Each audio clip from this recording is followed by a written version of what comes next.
મારું નામ હસમુખ પટેલ, પાલનપુરનો રહેવાસી, સુરજપુરા ગામનો. વરસાદ પહેલાં મારા આવા છોડ થઈ ગયા હતા, એટલે મેં વિચાર્યું કે આ બધું ટોમાટી ફેલ જ છે અને ફરી રોપી દઉં. પણ મને આ ચેતન મહિના જોડે ગયો હું રોનકમાં, અને એમની સલાહથી ક્યુમિક નાખ્યું છે. આ ક્યુમિક નાખવાથી આના જગ્યાએ આવા છોડ લગભગ બધા જ થઈ ગયા છે, કોક જ ખાલી છે, અને મને 100% રિઝલ્ટ મળ્યું છે. અને ટામેટી હાલ બહુ સારી છે, જબરજસ્ત છે, અને આ વસ્તુ વાપરવા જેવી છે.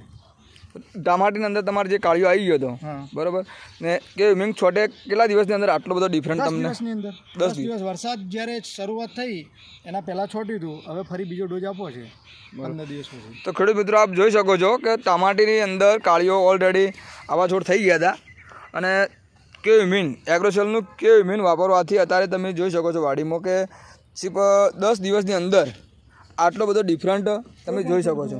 તમે કોઈ પણ છોડ જોઈ શકો છો, ઓલ વાડી એકદમ હેલ્ધી, અને ઉપરની જે ડુંગ છે, જે ઉપરની જે આપણે કહેવાય પોગાર, એ નવો પોગાર ફૂટી ગયો છે, અને ઉપરનામાં કાળી ટપકી તમને ક્યાંય જોવા મળશે નહીં.